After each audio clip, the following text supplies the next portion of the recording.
S വിജയകുമാറിലേക്ക് വീണ്ടും. വിജയകുമാർ, ഞാൻ നേരത്തെ ചോദിച്ചത് ഇതിൽ സിവിൽ സർവീസ് പരീക്ഷയ്ക്ക് തയ്യാറെടുക്കുന്നതാണ് ഇതിൽ ഒരു ആൾ, മറ്റേയാൾ എഞ്ചിനീയറിംഗ് ബിരുദധാരിയാണ്. അത്തരത്തിലേക്ക് തൊഴിലില്ലായ്മയ്ക്കെതിരെയാണ് തങ്ങളുടെ പ്രതിഷേധമെന്ന് പറയുന്നത് വേണമെങ്കിൽ ഒറ്റ നോട്ടത്തിൽ നമുക്കത് മുഖവിലേക്ക് എടുക്കാമെന്ന് തോന്നുന്നു. പക്ഷേ അത് ആ തരത്തിലേക്ക് പോലീസ് മുഖവിലേക്ക് എടുക്കുന്നുണ്ടോ? നമുക്ക് എന്തെങ്കിലും സൂചനകൾ, പോലീസിന്റെ ചോദ്യം ചെയ്യലൊക്കെ മണിക്കൂറുകളായി ഇനിയും തുടരുമെന്ന് നമുക്കറിയാം, പക്ഷേ എങ്കിൽ പോലും എന്തെങ്കിലും സൂചനകളുണ്ടോ? അനുജ, ഇപ്പോൾ പ്രധാനപ്പെട്ട വിവരം വരുന്നത് ഈ സംഘത്തിൽ 6 പേരുണ്ടായിരുന്നു എന്നതാണ്. അതിൽ 5 പേരെ തിരിച്ചറിഞ്ഞിട്ടുണ്ട്. ഈ 4 പേർ കസ്റ്റഡിയിലായി. അതുകൂടാതെ 2 പേർ കൂടി ഉണ്ടായിരുന്നു. അതിലൊരാളെ കൂടി തിരിച്ചറിഞ്ഞിട്ടുണ്ട്. മൊത്തം 6 പേരുണ്ടായിരുന്നു. 2 പേർ ഇപ്പോൾ ഒളിവിലാണ്. അങ്ങനെ ഇനി 2 പേരെ കൂടി കണ്ടെത്താനുണ്ട്. 6 അംഗ സംഘമാണ് ഈ ദൗത്യത്തിന് നിയോഗിക്കപ്പെട്ടത്. ഇവർ പരസ്പരം അറിയുന്ന, പരസ്പരം ആശയവിനിമയം നടത്തിയ ഒരു സംഘമായിരുന്നു എന്നിപ്പോൾ ഏതാണ്ട് ഉറപ്പിച്ചിട്ടുണ്ട്. ആ സംഘം നേരത്തെ തന്നെ ഒരു പദ്ധതി തയ്യാറാക്കുകയും അത് നടപ്പാക്കുകയുമാണ് ചെയ്തത്. അങ്ങനെയാണെങ്കിൽ ഇവർക്ക് ഇനി വളരെ പ്രധാനപ്പെട്ട കാര്യം, ഇതൊരു ഒറ്റപ്പെട്ട സംഭവം, അതായത് 6 പേരുടെ ഒരു ഗ്രൂപ്പ് മാത്രം ചെയ്ത ഒരു സംഭവമാണോ അതോ അതിനപ്പുറത്തേക്ക് ഇവർക്ക് സംഘടനാ ബലം, സംഘടനാ പിന്തുണ ഉണ്ടായിരുന്നു? ഇവർക്ക് പാസ് കിട്ടാൻ BJP MP-യിൽ നിന്ന് എങ്ങനെ ആ പാസ് കിട്ടി എന്നത് വളരെ പ്രധാനപ്പെട്ട ഒരു കാര്യമാണ്. എല്ലാ സുരക്ഷാ പരിശോധനയും നിലനിൽക്കുന്ന പുതിയ പാർലമെന്റ് മന്ദിരത്തിൽ ഇത്രയും കടുത്ത സുരക്ഷാ പരിശോധനകൾക്കിടെ ഈ സ്ഫോടക വസ്തു എന്ന് നമുക്ക് പറയാവുന്ന ഈ സ്മോക്ക് സ്പ്രേ ചെയ്യുന്ന ഈ സംഗതി എങ്ങനെ പാർലമെന്റിന്റെ സന്ദർശക ഗാലറിയിൽ എത്തിക്കാൻ കഴിഞ്ഞു എന്നത് അടക്കം പ്രധാനപ്പെട്ട കാര്യമുണ്ട്. അവിടെ പാർലമെന്റിലെ CCTV ദൃശ്യങ്ങൾ ആകെ പരിശോധിക്കുന്നുണ്ട്. ഇവർക്ക് മറ്റു തരത്തിലുള്ള സഹായം എന്തെങ്കിലും ഈ പാർലമെന്റ് പ്രൊമിസസിനകത്ത് കിട്ടിയിട്ടുണ്ടോ എന്നത് അന്വേഷണ പരിധിയിലുണ്ട് എന്നാണ് നമുക്ക് മനസ്സിലാക്കാൻ കഴിയുന്നത്.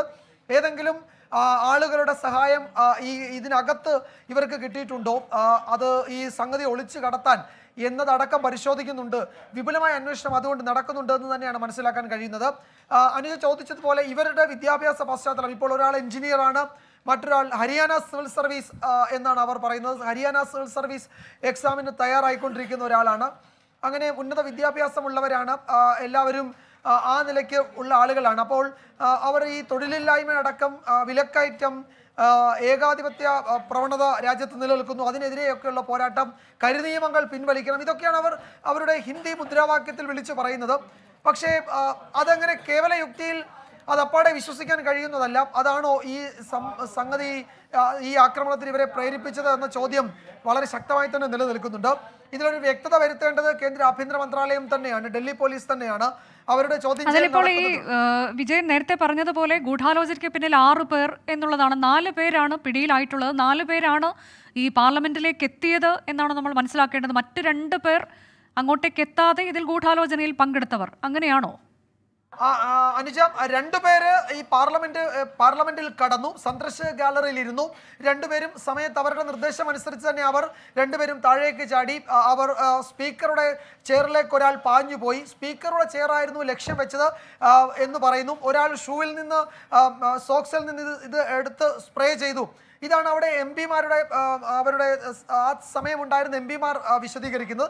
അതിനുശേഷം ഇതിൽ ഒരാളെ ഈ MP-മാർ തന്നെ പിടികൂടി അവിടെ വലിച്ചിഴച്ച് തന്നെയാണ് ഇവർ പിന്നീട് സുരക്ഷാ ഉദ്യോഗസ്ഥർക്ക് കൈമാറിയത്. അവർക്ക് ആ കെട്ടിടത്തിനകത്ത്, പാർലമെന്റ് മന്ദിരത്തിനകത്ത് വെച്ചവർക്ക് അതിലൊരാൾക്ക് മർദ്ദനമേൽക്കുകയും ചെയ്തു. അത് ദൃശ്യങ്ങളിൽ തന്നെയുണ്ട്. അത് അകത്ത് നടന്നത്. പുറത്ത് 2 പേർ അതേസമയം തന്നെ സമാനമായി ഈ പറയുന്ന ഈ സ്മോക്ക് സ്പ്രേ ചെയ്ത് ആളുകളുടെ ശ്രദ്ധ ആകർഷിച്ച് ചില മുദ്രാവാക്യങ്ങൾ മുഴക്കുന്നുണ്ടായിരുന്നു.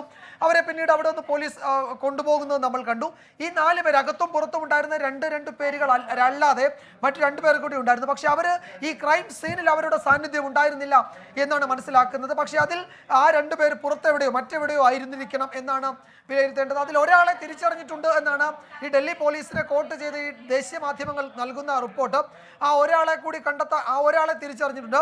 അതുകൂടാതെ മറ്റൊരാൾ കൂടി ഉണ്ട്. അങ്ങനെ 6 പേർ ഈ സംഘത്തിൽ ഉണ്ടായിരുന്നു എന്ന് പറയുന്നു. ഇതിൽ 2 പേർ, അതായത് ഈ ഹരിയാനയിൽ നിന്നുള്ള ആളുടെ വീട്ടിലും കർണാടകയിൽ നിന്നുള്ള ആളുടെ വീട്ടിലും അതത് പോലീസുകൾ, ലോക്കൽ പോലീസ് അവിടെ എത്തിയിട്ടുണ്ട്. ഇവരുടെ വിവരങ്ങൾ അവിടെ നിന്നുള്ള മറ്റു പശ്ചാത്തലമൊക്കെ പരിശോധിക്കുകയാണ്. ഇതിൽ ഇപ്പോൾ പിടിയിലായ 4 പേരിൽ ആർക്കും ഏതെങ്കിലും സംഘടനാ ബന്ധമോ ഏതെങ്കിലും ഓർഗനൈസേഷനിൽ പ്രവർത്തിക്കുകയോ അങ്ങനെ അത്തരം ഒരു പശ്ചാത്തലം ഇല്ല എന്നതാണ് ഇതുവരെ വരുന്ന വിവരം. അതിൽ കുറെ കൂടി ആധികാരികമായ വിവരം ഒരുപക്ഷെ അതത് സംസ്ഥാനങ്ങളിൽ നിന്നാണ് വരേണ്ടത്. പക്ഷേ ഇതുവരെ ഇവർക്ക് ഏതെങ്കിലും സംഘടനാ ബന്ധം മറ്റ് ഏതെങ്കിലും പ്രസ്ഥാനങ്ങളിൽ പ്രവർത്തിക്കുകയോ മുൻകാലങ്ങളിൽ അങ്ങനെ എന്തെങ്കിലും സമര രംഗങ്ങളിലൊക്കെ ഇടപെടുകയോ ചെയ്തതിൻ്റെതായ വിവരങ്ങളൊന്നുമില്ല. ഇവരൊക്കെ നാട്ടിൽ പക്ഷേ ഇതിനു മുൻപ് പാർലമെന്റ് സമ്മേളിക്കുന്ന സമയത്തൊക്കെ ഇവർ ഇങ്ങോട്ടേക്ക് വരികയും അതിനകത്ത് കയറി ഇരിക്കുകയും ഒക്കെ ചെയ്തിട്ടുണ്ടാകാം എന്നുകൂടി നമുക്ക് അനുമാനിക്കാമെന്ന് തോന്നുമല്ലേ, ഇന്നിപ്പോൾ കൃത്യമായി ഇതൊക്കെ നടപ്പിലാക്കിയ സ്ഥിതിക്ക്? ഇതിൽ ഈ മനോരഞ്ജന്റെ പിതാവ് മകൻ ഇങ്ങനെ ചെയ്യുമെന്ന് കരുതുന്നില്ല. അങ്ങനെ ചെയ്തെങ്കിൽ ഞാൻ മകനെ തള്ളി പറയുന്നു എന്ന് പറഞ്ഞിട്ട് അദ്ദേഹം പറയുന്നുണ്ട് ഇയാൾ ഒരു എഞ്ചിനീയറാണ്, എഞ്ചിനീയറിംഗ് ആണ് പഠിച്ചത്, ഇടയ്ക്ക് ഡൽഹിയിലേക്ക് പോകുമായിരുന്നു എന്ന് പറയുന്നുണ്ട്. പക്ഷേ ഡൽഹിയിലേക്ക് എന്തിനാണ് പോകുന്നതെന്ന് അവർക്കറിയില്ല. പക്ഷേ അത് ഈ ഡൽഹി യാത്രയൊക്കെ അങ്ങനെയാണെങ്കിൽ ഈ പറയുന്ന കാര്യങ്ങൾ ഡൽഹിയിലെ പാർലമെന്റിൽ സന്ദർശനം നടത്തിയിട്ടുണ്ടോ, സന്ദർശക ഗാലറിയിൽ പോയിട്ടുണ്ടോ എന്നൊക്കെയുള്ള പരിശോധിക്കേണ്ടതുണ്ട്.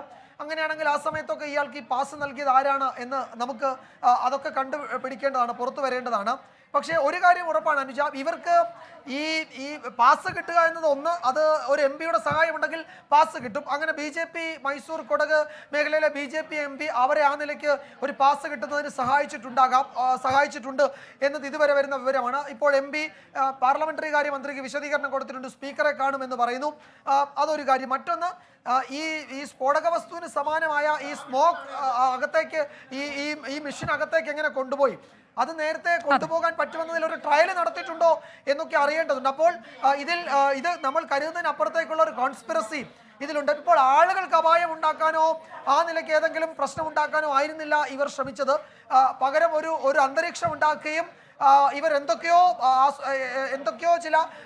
ചില സന്ദേശങ്ങൾ ആർക്കൊക്കെയോ നൽകാൻ ശ്രമിച്ചിട്ടുണ്ട് എന്നത് ഉറപ്പാണ്. അത് എന്താണ് ഉദ്ദേശിച്ചതെന്ന് ഇനി വ്യക്തമാകേണ്ടതുണ്ട്. പക്ഷേ അതിനു മുമ്പ് ട്രയൽ നടത്തിയിട്ടുണ്ടാകാം, ഡൽഹിയിൽ പലതവണ എത്തിയിട്ടുണ്ടാകാം. അതൊക്കെ വരാനിരിക്കുന്ന വിവരങ്ങളാണ്. അതൊരു പക്ഷേ വൈകാതെ വരും. ആഭ്യന്തരമന്ത്രി തന്നെ വിശദീകരിക്കണമെന്ന് ഇപ്പോൾ പ്രതിപക്ഷം ഒന്നടങ്കം ആവശ്യപ്പെട്ടിട്ടുണ്ട്.